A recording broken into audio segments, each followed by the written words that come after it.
Olá pessoal, tudo bem? Nós estamos aqui hoje, eu, Marco Schiavon, professor aqui do Unisalesiano, dos cursos de fisioterapia, enfermagem, educação física, biomedicina. Nós vamos conversar aqui com vocês sobre as tecnologias a serviço da reabilitação e do condicionamento físico. E para isso, eu trago com muita alegria um amigo, companheiro de trabalho. Nós trabalhamos juntos na Clínica Schiavon e, além de tudo, que nem eu disse, um amigo, um profissional de extrema competência, o Matheus Luan Conte. Obrigado pela participação. É um prazer estar aqui. Então, o Matheus vai estar se apresentando rapidamente. Ele é um aluno da casa, ele foi formado aqui no Salesiano de Lins, ele é formado em Educação Física, e eu vou pedir para ele estar se apresentando rapidamente aí e a gente dar uma introdução no nosso assunto. Vamos lá, Matheus. Obrigado pelo convite, é um prazer estar aqui de volta, né, no Unisalesiano. Fui muito feliz aqui, sou muito grato a essa universidade. Me formei em 2019 em Educação Física, sou pós-graduado em Treinamento Esportivo do Alto Rendimento e atualmente faço pós-graduação em Fisiologia do Exercício pela UFPR. Hoje viemos falar aqui um pouco sobre avaliação, né, Marco? Sobre tecnologia, perdão. E a gente está muito empolgado para esse bate-papo com vocês. É isso aí. Bom, como eu já disse no começo, o nosso tema ele é tecnologia a serviço de reabilitação e condicionamento físico. E nós vamos conversar sobre isso e você com certeza vai estar ligado e vai gostar do nosso assunto. Matheus também, a gente chama ele de Polaco, um apelido, as pessoas muito mais conhecem ele como Polaco. Polaco, o que nós podemos pensar hoje em relação à tecnologia nos exercícios físicos? Eu falo nessa gama porque o profissional de fisioterapia, ele também se serve dessa tecnologia de atividade física para reabilitação. É claro que nós sabemos que essa é um pouco diferente a forma de aplicação e os objetivos finais, mas pensando em tecnologia para atividade física, o que você fala para a gente do que está na moda, digamos assim, na crista da... quais são as tendências tecnológicas da atividade física? Legal, muito boa essa pergunta, Marcão. Mas antes quero falar alguma coisa de introdução. A gente tem que entender que essa tecnologia hoje no esporte, na educação física, no trabalho do personal trainer, ela é apenas uma inovação daquilo que já existe. Se a gente for olhar, por exemplo, plataforma de salto, aquilo que calcula a altura que você salta, já existia plataformas de salto lá no começo do século passado, onde os russos já começaram a fazer estudos sobre, e hoje é bem aprimorado, onde a gente tem uma plataforma de salto que a gente leva numa bolsa. Ou seja, isso aí foi sendo aprimorado e a gente consegue utilizar com uma facilidade muito maior, né? Você falou quais são as tendências. Hoje a gente olha bastante, principalmente na academia, onde a gente estava lá custeando alguns equipamentos, são as máquinas pneumáticas, né? As máquinas pneumáticas, para quem não sabe, ela trabalha com cilindros de ar comprimido, né? E esse ar comprimido, ele dá uma leveza, ele dá uma resistência no movimento inteiro. Você consegue também regular essa resistência e também te dá um feedback do que aconteceu naquele movimento em tempo real. Ou seja, quanto de potência se aplicou, quanto tempo, qual foi a força inicial. Isso é bem interessante porque a gente começa a metrificar aquilo que a gente já fazia. A gente já fazia o treinamento de força há séculos. Só que isso te dá um resultado em tempo real daquilo como você está naquele dia. Um dos grandes pontos que você acabou de citar é a questão de avaliação de força, né? Também dá para ser utilizado, tanto no treino como avaliação. Dentro da fisioterapia e do condicionamento físico, existe uma dificuldade muito grande dos profissionais e até dos alunos, até na nossa formação, de fazer com que eles entendam a importância desses dados coletados no momento certo e com uma grande fidelidade, né? Você sabe, a gente usa, né, lá no nosso dia a dia o dinamômetro, sim, que é um aparelho simples e que nos dá uma boa noção de força e principalmente da diferença de membros, né? Que inclusive é um dos itens para alta, para o desempenho, para o profissional de educação física ou até para o retorno esportivo. Antes do dinamômetro, a gente usava uma escala chamada de escala de graduação de força, né? E aí evolui para o dinamômetro e agora você nos coloca que os próprios aparelhos pneumáticos, eles têm ali, naquela hora, quanto de força que ele está fazendo e provavelmente até o índice de simetria, isso dá. Com certeza. Existe uma marca no Brasil, a gente não está fazendo jabá para ninguém, né? Que a gente conhece as máquinas pelo nome, pela produtora delas. Que chama Kinel, onde ela faz essa avaliação, um exemplo, cadeira extensora, aquela que você fica sentado e faz extensão de joelho, principalmente para trabalhar o quadríceps ali. Ela, além de você conseguir treinar nela, escolher a resistência que você quer que coloque, ela também faz essa avaliação de força e principalmente de assimetria, que é muito interessante. E ela te dá o feedback no tempo real. Isso que é legal. Você pode fazer uma avaliação ali todo dia, dentro do exercício que você está fazendo. Ou seja, hoje estou mais forte que o último treino.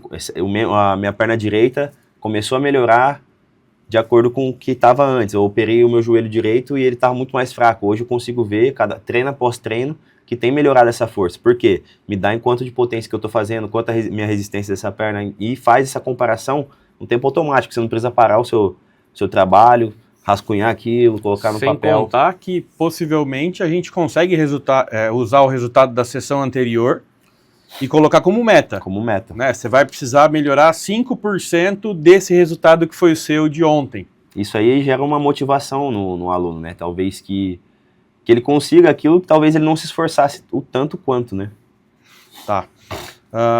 Ainda falando dessas questões, nós separamos alguns pontos para estar comentando com vocês em relação a essas tecnologias, né? Então nós falamos das tecnologias de avaliação, falamos desses aparelhos pneumáticos, depois nós vamos até lá no final, não sei se o Polaco tem noção, eu tive numa feira na semana passada, faz 2 semanas, e essas empresas que ele comentou estavam expondo os seus equipamentos lá, então a gente vai falar até um pouco de preço. Quanto custa isso? Porque as tecnologias são boas. Esse é o problema, né? As tecnologias, elas são boas, elas nos trazem situações absurdamente interessantes, Sim. Só que tudo tem seu preço, né? A gente costuma dizer que o almoço nunca é de graça, né? Isso é uma grande problemática. Nós vamos falar um pouco sobre isso também. Aguarda aí que com certeza você vai gostar. Bom, falando ainda de tecnologia, nós separamos um ponto que chama de gamificação. Perfeito. Eu tenho um pouco da gamificação na reabilitação, mas eu queria ouvir você dessa tecnologia chamada gamificação no condicionamento físico. O que você pode falar da gamificação para o condicionamento físico? E aí eu já emendo a parte de reabilitação. A gamificação nada mais é do que um entretenimento dentro do exercício, né? Isso é muito, muito legal, porque o ser humano, ele busca esse entretenimento, né? Até o professor Mário Pozzi, ele fala que quando nós pararmos de fracassar no exercício físico, na quantidade de pessoas sedentárias, é quando a gente começa a entender que o exercício físico ou o esporte, ele é entretenimento. E queira ou não, algumas máquinas hoje são criadas com o intuito de gerar esse entretenimento. Vou dar alguns exemplos aqui. Claro. A Tecnogym, que é uma empresa internacional, até o Palmeiras, para quem acompanha, tem algumas máquinas que elas são gamificadas. E como elas são gamificadas? Como eu faço um supino sentado de forma gamificada?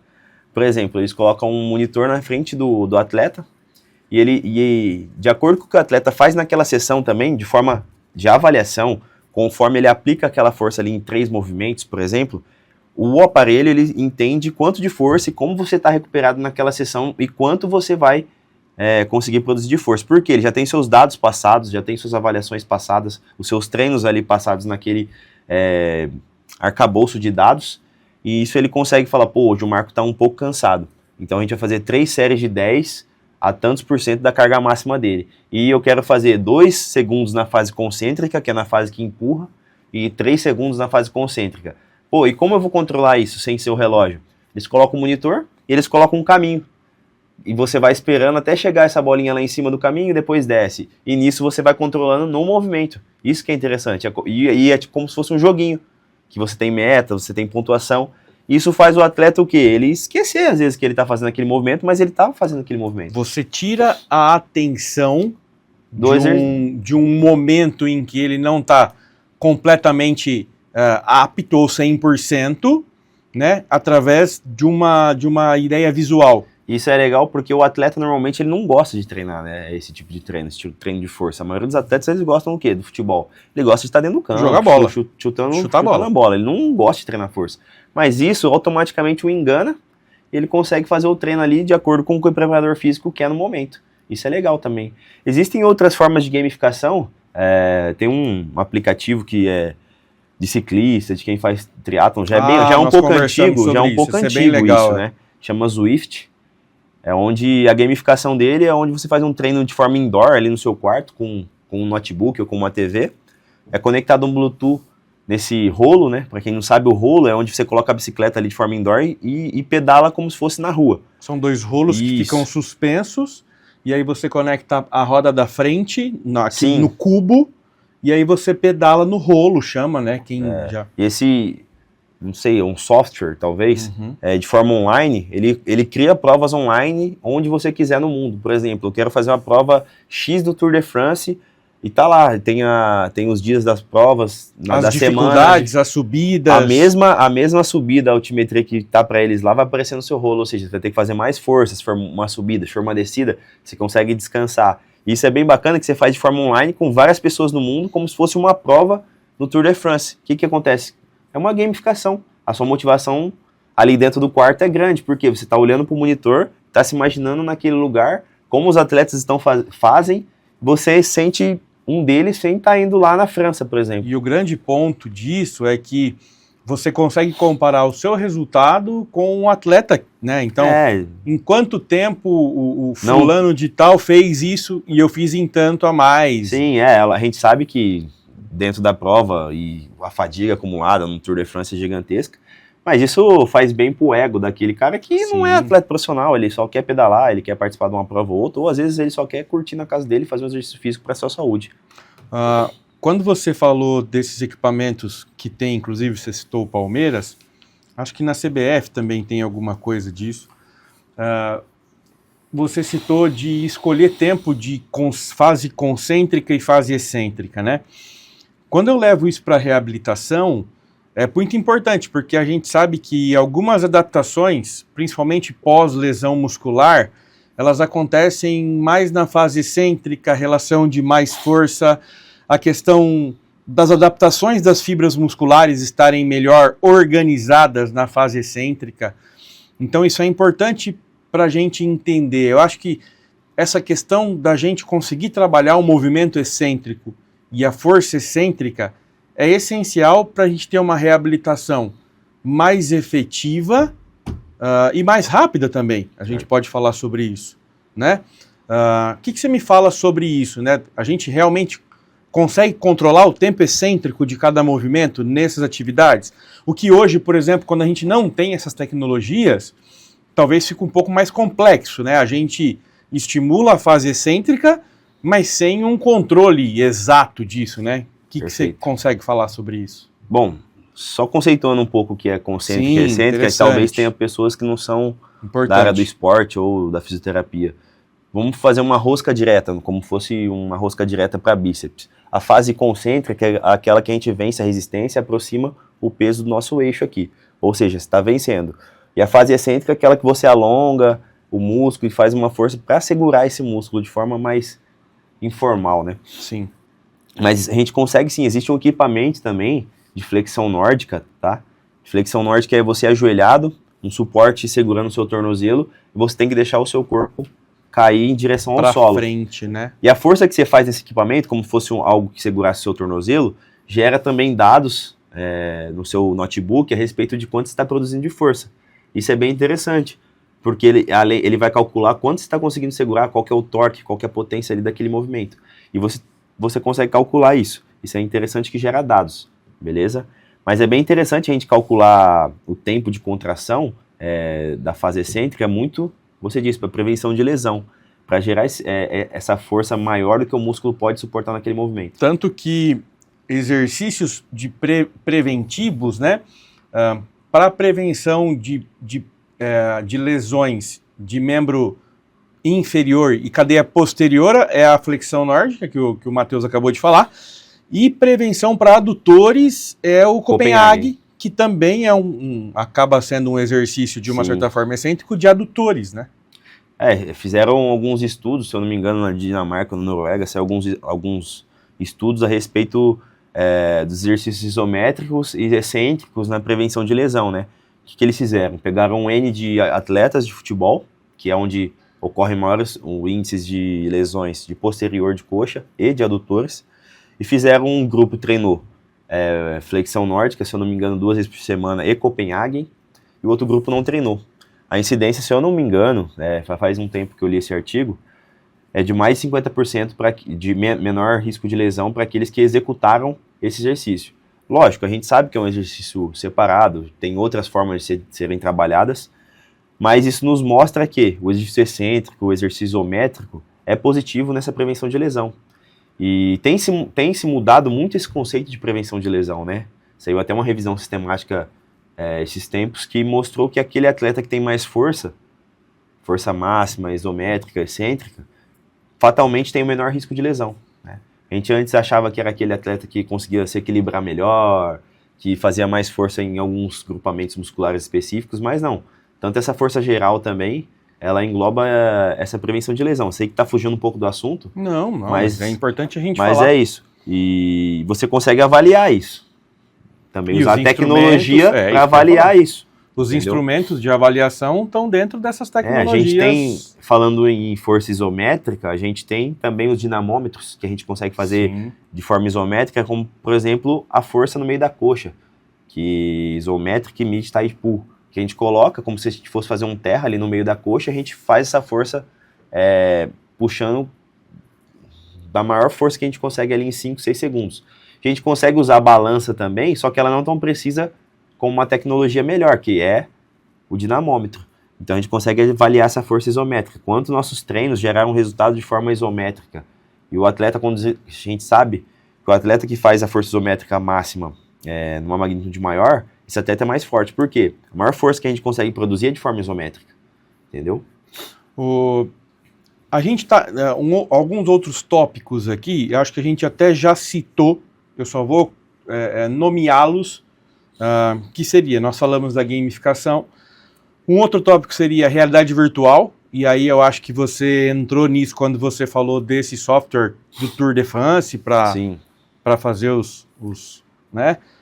E dentro da reabilitação, a gente também consegue introduzir esse paciente dentro de algumas condições de jogo, no retorno dele, antes de condicioná-lo para a alta do profissional de educação física.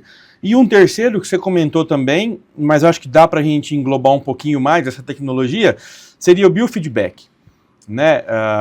Dentro dessa parte de reabilitação e de condicionamento físico, o biofeedback é importante. O que seria, você falou um pouco, mas esse biofeedback seria um retorno visual do que o seu cliente ou do que o seu paciente está fazendo, né? Então, quando você cita o equipamento concêntrico e excêntrico e ele vendo o gráfico da força que ele está fazendo, seria um biofeedback. É mais ou menos isso? É mais ou menos isso. Você vê que entrelaça, né, os assuntos, né? O biofeedback, ele junto com a inteligência artificial, eles se complementam, né? Isso é muito interessante. Lá na clínica onde a gente trabalha, a gente tem um acelerômetro, né? A gente tem um Vitruve, onde a gente acompanha a velocidade da barra. E de acordo com a porcentagem de fadiga que a gente quer naquela sessão, principalmente para atletas, se eu quero que diminua 15% da velocidade da barra, cessa a série, ele te dá um feedback o quê? Visual e sonoro, porque fica conectado na caixinha de som e também no celular, no tablet, ele mostra. A hora que tá tudo verdinho, a hora que vem cinza, ele apita, ou seja, cessa a série, descansa 2, 3 minutos para realizar outra série. Isso chama acelerômetro. Chama acelerômetro. É um Vitruve, que ele calcula a velocidade da barra. Mas por que a velocidade da barra, né? Quando a pessoa está fazendo um agachamento, por exemplo. É isso. Porque a potência, ela é força versus velocidade. A gente olha muito para a força, mas às vezes a gente esquece da velocidade. E a velocidade da barra, existem muitos estudos que mostram que quando você melhora essa velocidade da barra, com uma certa carga, consequentemente, você melhora em outros aspectos neuromusculares. Por exemplo, um salto vertical. Quando você melhora essa força de acelerar, sei lá, 20 quilos, de acordo com os treinos que você realiza, você, consequentemente, pode melhorar um salto vertical, outras variáveis, no sprint, lógico. Não vai ser todo mundo igual, mas os estudos mostram isso, certo? e ele te dá um biofeedback no tempo ao vivo. Às vezes você está mais fadigado, aquela carga que você fez no treino passado vai ter que ser diminuída para tantos metros por segundo. Você quer um treino 1 metro por segundo, optimal load lá que eles chamam. Mas aquela carga que você fez 1 metro por segundo no treino passado, hoje está pesada, você não está conseguindo fazer 1 metro por segundo, você está fazendo pela sua menos. Condição física naquele Sim, dia, um tá, pós-torneio. Você está fazendo 0,85, ou seja, está mais lento. O que eu faço? Retiro um pouco do peso, mantenho aquele metro por segundo que eu quero 1 metro por segundo e você treina com uma carga menor, sem problemas, entendeu? Ele te dá um biofeedback ao vivo. Na primeira série ali, você já consegue, nos primeiros movimentos, já regular isso. Até nós conversamos sobre isso na clínica, nós não temos isso hoje, mas é completamente adaptável eu colocar uma tela na frente do meu cliente. Seria o mais interessante, eu uso meu celular, até porque eu não tenho uma tela nenhum. Então você usa o seu celular mostrando pro cliente ali, né, no momento, mas se você conectar numa tela na frente dele, ele consegue ver e você faz o feedback, né? E assim, não é nada, e isso não é nada novo, porque normalmente cai na fisiologia básica. Por exemplo, eu vou treinar um treino de força. A gente sabe que a partir da quinta, sexta repetição, por conta da primeira via de energia, que é a creatina fosfato, vai começar a cair essa velocidade. É aquilo que a gente já faz há um tempo, só que isso nos dá um biofeedback mais palpável, ao vivo, o cliente consegue entender o que está acontecendo, você explica para ele antes, isso é bem legal. E isso também motiva ele a não deixar a série cair a velocidade, ou seja, ele sabe que na quarta, na quinta repetição vai ter dificuldade, mas você fala, acelera o máximo intenção de velocidade. O que eu acho interessantíssimo nessa conversa que a gente está tendo é que até pouco tempo atrás, e quando eu falo de evolução tecnológica, a gente fala assim, até pouco tempo atrás a gente só via essas evoluções tecnológicas de todas essas avaliações, de todas essas tecnologias em atletas de alto rendimento. A gente começa a falar, já conversamos aqui do Comitê Olímpico Russo, Comitê Olímpico Americano, que talvez sejam os dois, um dos, né, ou os top 5 talvez, mais referência no mundo. E hoje a gente vê isso no Brasil em grandes clubes, talvez foram os que preconizaram isso, mas a gente vê isso chegando para as pessoas normais, entre aspas, amadores, até não amadores, quem está só ali na academia porque quer um resultado. Então, essa tecnologia ela tem se tornado mais palpável para as pessoas, né? Nós estamos falando dos seus clientes, que muitos deles, nós temos idosos, nós temos crianças, nós temos ali um atleta que está seguindo o ritmo do profissionalismo, mas eu queria que talvez você falasse um pouco disso, né? O quanto dessas tecnologias está se, talvez a palavra seja essa, popularizando. O que você me fala sobre isso? Uma das tecnologias que talvez esteja mais popular e os atletas têm consumido bastante é o relógio. É os relógios esportivos, os smartwatches, que eles te dão métricas. Por exemplo, eu prescrevo treino de endurance, de corrida de rua à distância para alguns alunos. A gente faz a avaliação, encontra os limiares metabólicos, as zonas de treinamento, e de acordo com o treino, ele consegue monitorar pelo relógio. Eu quero que ele corra a tantos quilômetros por hora, eu quero que ele faça 10 quilômetros a 6 minutos quilômetros por hora. 6 quilômetros por hora. O pace dele vai ser esse. Ele vai monitorando de forma ao vivo. Lógico, dá para fazer de outra forma? Dá. Mas seria muito mais difícil um corredor de rua, saber qual que é a metragem daquela avenida para ele controlar num reloginho normal. Talvez ele sofreria mais. Hoje não, ele consegue controlar pelo seu relógio. Ele vai olhando, opa, tá certo. Opa, preciso diminuir um pouco a velocidade, tá muito rápido. E isso aí, se você olhar, todo corredor de rua hoje praticamente tem. É muito difícil você prescrever hoje um treinamento, principalmente à distância, onde você não está no local, e onde também não é um local como uma pista, onde você sabe aqui é tantos metros, até ali é tantos metros. Vai ter uma subida, não, vai ter uma descida. É muito complicado você prescrever sem um relógio desse. Então, a primeira orientação é que ele compre um relógio desse, mesmo que seja o dos menores custos.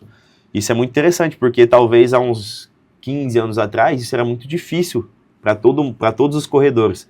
Mas hoje é uma realidade, Falando em tecnologia também, o relógio está junto, mas hoje existe um anel de monitoramento de vários processos corporais, inclusive sono, né?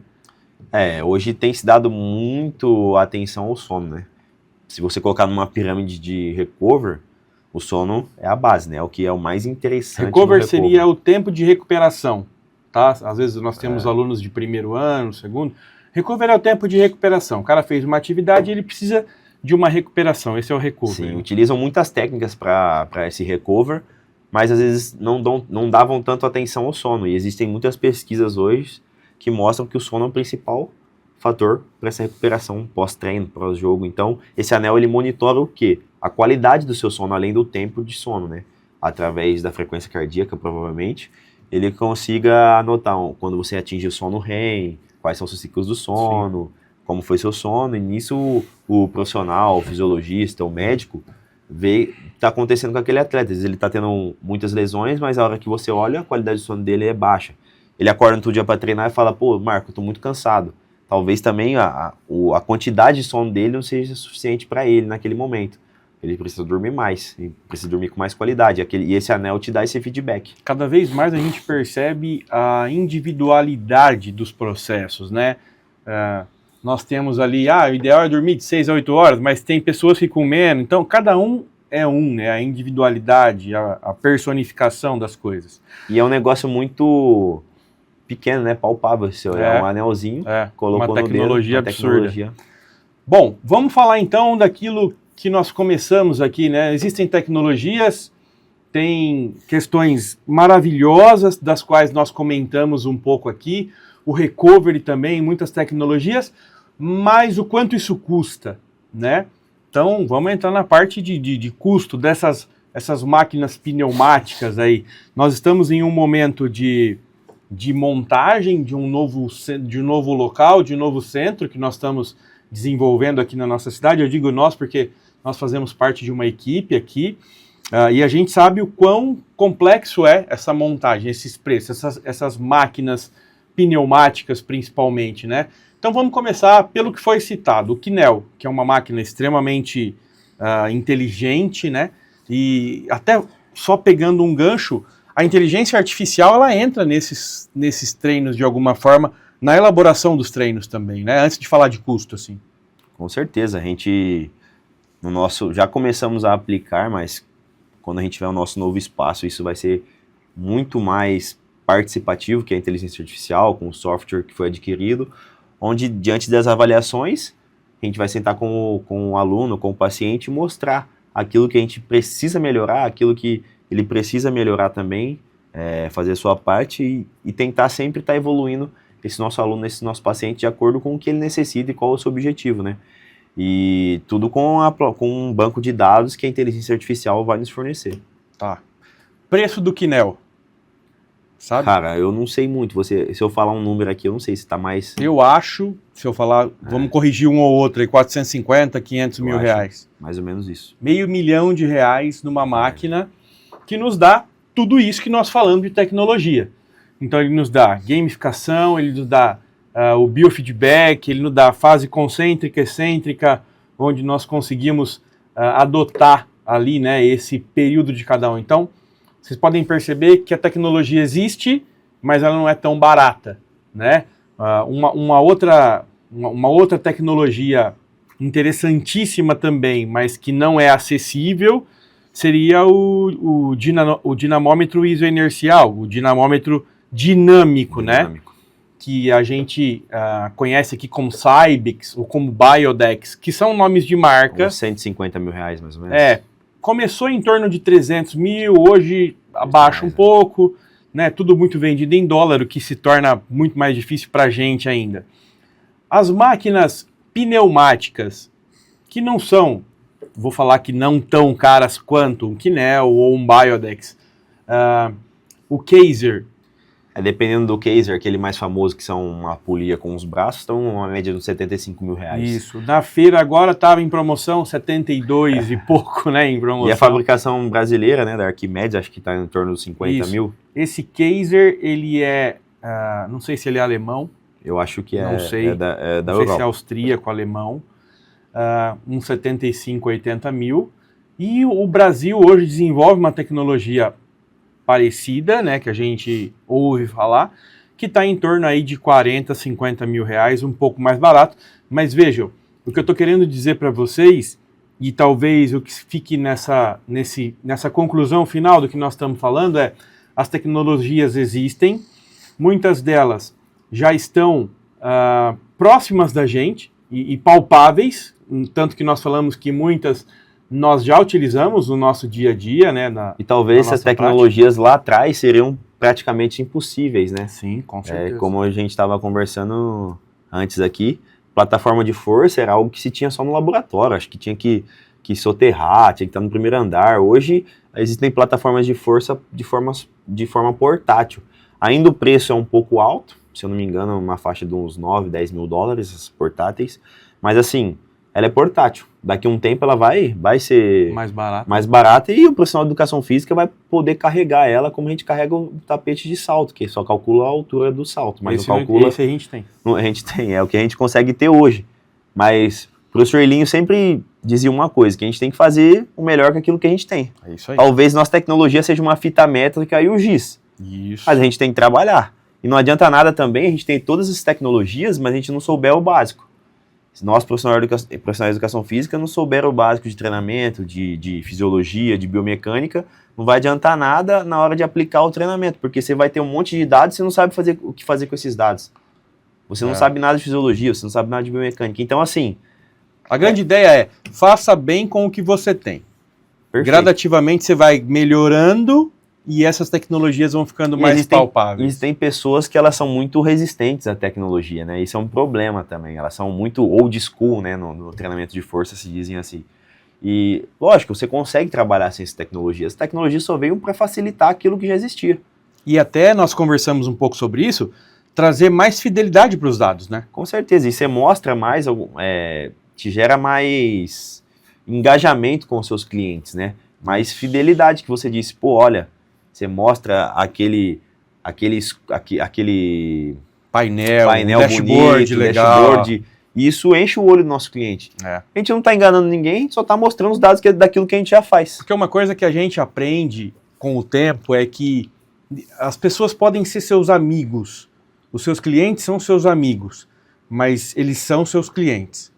E eles estão comprando alguma coisa de você, ou a reabilitação, ou eles estão comprando o treinamento, mas existe uma relação de cliente. Tem alguém vendendo e alguém comprando alguma coisa. E como toda relação de clientela, ele precisa se satisfazer, e quanto mais a gente consegue vender melhor o nosso trabalho, mais engajamento, mais fidelidade a gente vai ter. Com certeza. É isso? Pessoal, nós estamos chegando no fim aqui do nosso primeiro de muitos, com certeza aí, papos, né? Esse levou o título aí de Tecnologias a Serviço da Reabilitação e do Desempenho, do Condicionamento Físico. Queria agradecer muito e aí dar o espaço para o Matheus aqui para fazer as considerações finais aqui. Obrigado pela sua presença, da sua participação, e já está convidado para voltar várias vezes nesse espaço nosso aqui. Obrigado, acho que a gente foi muito feliz em, Marcel disse ali, em começar esse trabalho dentro desse podcast. Tá muito bonito o ambiente, muito legal. É um prazer sempre voltar aqui ao Unisalesiano, onde eu me formei. Sou muito grato a todas as pessoas que me ensinaram aqui, tive excelentes professores e sempre que possível estarei à disposição, viu? Daquilo que talvez eu domine um pouquinho, mas a gente pode tá sempre trocando uma ideia aqui com vocês, beleza? Muito obrigado e até uma próxima. Obrigado, pessoal. Com certeza nos vemos em próximas aí. Até mais.